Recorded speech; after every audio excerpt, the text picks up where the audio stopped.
Hey everybody, this is Caesar with SmallEngineVelocity coming at you with another video for the CBR650R. Mine is a 2020, and what I'm going to be installing today is an eBay product. So I've been wanting to put an integrated taillight on this bike for quite a while.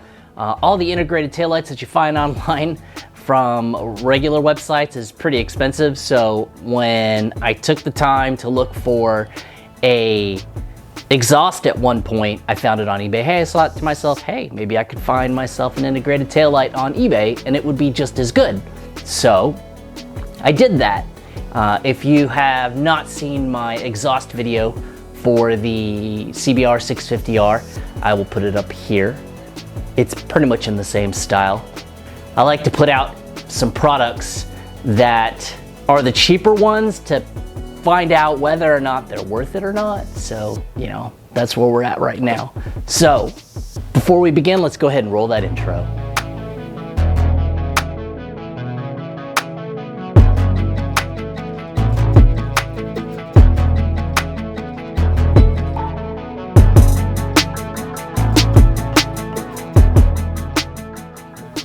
All right, so when I ordered it on eBay, it took a really long time to get here. I ordered it from a vendor that sold it in the United States, and unfortunately, it still took a month to get here. It kept getting lost in the mail over and over and over again. So I finally got it, and it came in a cardboard box. I already took it out, so all you're really gonna get to see is the light. It came with two pieces. So the main piece, which is the light, it is tinted. There are other versions of this light where you can get blue and green and all these other colors. I wanted to keep mine street legal as much as possible. So if you take a look at the way it's designed, it has the poles sticking out the back just like the stock one. It has a wiring harness out of the back. It's held together with a rubber band. There seems to be a connector on the bottom one that it has a big white connector on it. It looks like it's supposed to plug into the stock harness, and then bullet connectors on the other wires. I'm pretty sure those bullet connectors aren't going to work because it has connectors on the other one, but we'll move on to that when we get to that part of the video. What it also comes with is an LED flasher relay. So an LED flasher relay is designed to slow down the blink. So the relay is based off of resistance, and when you put in an LED light, the resistance changes, so the blinking rate will change from the from the relay. So you can replace the relay to fix the blink. Now you might wonder, the CBR650R comes with LED lights. For some reason, the LED relay inside of there is not, doesn't work well, or it's not supposed to work well. The idea with this is that I want to go ahead and try to get the tail light on and then see how well it works without the LED relay. If it works without the LED relay, then I'll avoid it. I will eventually have to put the LED relay in if I eventually change the front signal lights, and then it'll blink way too fast. Unfortunately, the relay itself is underneath the seat. So you have to take underneath the tank. So you have to take the tank off, all the way off, because underneath it there's a cover, then you take that cover, and then there's a relay box on the inside where you have to replace all that stuff, and it's a pain in the butt to get to. So I'm going to try it first without it. Okay, now that we got past that, the first thing that you have to do on this is you have to take off the rear seat, the passenger seat piece. It is possible that you'll have to take the main seat off because the harness is normally underneath there. In my bike, when I took the thing apart on the back, it was already pushed up because someone had already done a tidy tail before and needed to pull some cables in. So it was already pulled up, but you may need to take the main seat off so that you can get it to pull that part out. When you look under the seat, you're probably gonna see a whole bunch of wires if you've done a tidy tail. The original taillight signal lights were way far away, so that there's a lot of extra cable in there. My suggestion is start pulling that cable out and sorting it through it until you get to the little harness. Once you get to the harness, you'll see that there is an orange, white, blue, and white, I believe. You should be able to see it on the screen right now. The orange and the blue are the left and the right. The orange is your left and the blue is the right signal. I'll go ahead and tell you that now because I did testing earlier. I did testing earlier and I actually got it backwards for a little bit. The one between the two colors is your license plate light, which, as far as I'm concerned, all across the United States is you have to have a license plate light. And the one by itself, the white one all the way to the right, that one is your brake light / running tail light during the day and stuff like that. So once I got all that sorted out, I went ahead and took all the connectors out of that harness, all the colors, and the white ones off too. And what I wanted to do before I install the test light, the tail light, was to plug in the tail light and then see that it worked. I mean, after all, it does come from China, and I wanted to see if at least it would light up and the brake light would turn on and kind of get an idea of what it looks like. So keep in mind the garage is very bright and the camera's adjusting, so it's not gonna look as bright as it could because it's trying to balance all these lights inside of here. So we'll do some testing after hours when it's dark to see what it looks like. Just to kind of give you a little bit of contrast or see what it looked like before, which everybody should know what their taillight looked like before. I went ahead and recorded a little bit of a segment in the back, me pulling the brakes with the stock light to see what it looked like. Another thing that I did, I probably didn't need to do this, but I just kind of wanted to clean up the back end while I was working on it. So what I did was I went ahead and took the tidy tail completely off. I took off the big 8mm nuts on the side for the tidy tail that I own, and then pulled all the wire through the side to be able to take it completely off and just kind of be able to work on a clean slate. Now, if you remember what this piece looked like, it had the two little things sticking out the back. If it's anything like stock, when you look underneath, you should be able to see two nuts or bolts at the other end, probably nuts. And when you look underneath, you can't see it. There's something in your way, and that thing that's inside of your way is the latch, so that you could take off the rear seat piece or the pillion to take off whenever you have someone. Whenever you want to put something behind the seat, usually your tools is there, your manual and stuff like that is underneath. So the solution for this is to go ahead, to get that out of the way, is to take the 10mm bolt that's sitting on the top and loosen it and then take it off. And that's the only thing holding that latch in.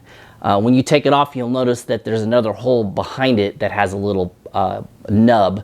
That's an alignment pin so that when you do put it back on, you can line it back correctly and keep it straight so that it'll snap together whenever you put the lid back on again. Then once you're done with that and it's out of the way, you should be able to see the two nuts on the back. And you should be able to access it pretty easily with a socket and an extension to be able to twist those loose. It is 10mm, and be sure not to drop in the nut and the washer inside, because once it falls, if it goes too far deep inside of there, you might not be able to recover it, and you'll need to find a magnet or something to pull it out. This part did take some research to figure out. I had to scour the internet to figure it out, and I found a good website that had a little video on taking off that little piece so that I could get to those nuts. After that, I wanted to do a little bit of a comparison on the new taillight and the stock taillight to kind of see if there was any differences. You know, maybe they were, maybe I got the wrong one. I don't know. I wanted to make sure it looked right.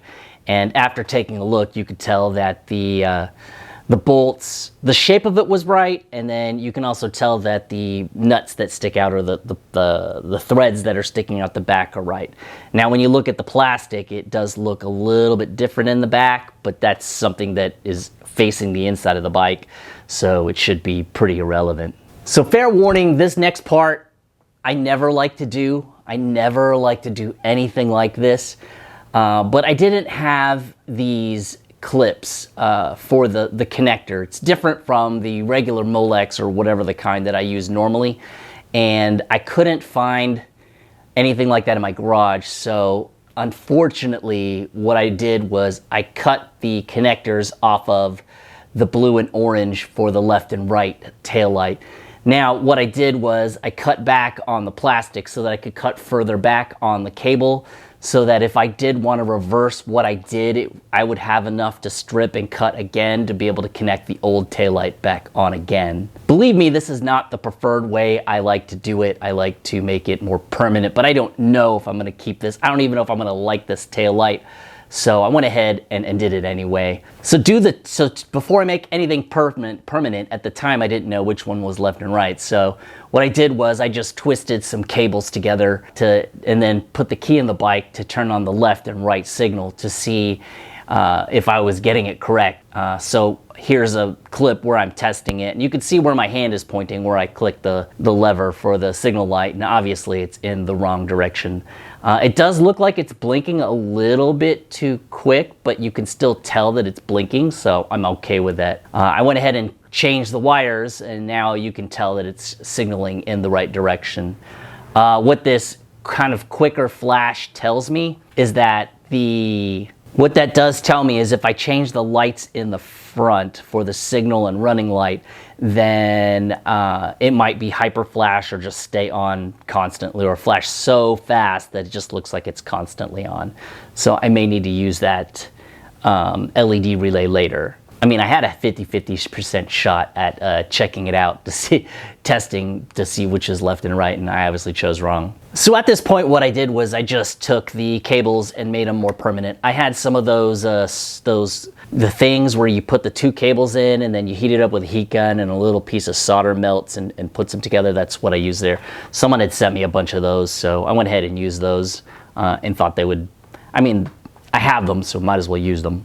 Then all you need to do is a little bit of cable management, some zip ties, line it around the edge on the inside, because you never know when you're going to use this incredibly tiny space to store incredibly tiny objects to take you to places like maybe a cell phone or a wallet or a really small 12-ounce can of soda or something like that. You never know. Can you fit a water bottle back there? Never tried.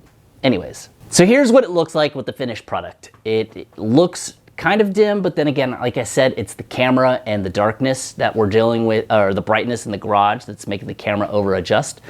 But it does look good. You can see the signal light coming across.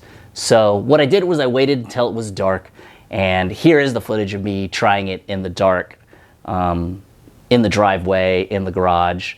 And it looks a lot brighter than what you probably imagined or initially thought whenever you set this up. Or excuse me, when you watch this video. So, you know, here's the video. I just wanted to be able to install this taillight from eBay. It's like incredibly cheaper than all the other ones. There's no adjustability in the rate of flash or the type of things that it could do on the inside. It's very hard coated. And also remember that this does nothing for your plate. So this will install signal lights into the tail, but you still have to figure a way or what you're gonna do with your license plate and the light on your license plate. Anyways, I hope you guys enjoyed. I like to make these little eBay part YouTube videos. I just wanna make sure that people kind of get aware of what exists out there, what's good, what's not. Let me know if there's any other eBay parts that are out there for the CBR650R that you want me to make a video for. Put it in the comments below, and I will see everybody in the next video. Probably, hopefully not sweating as bad.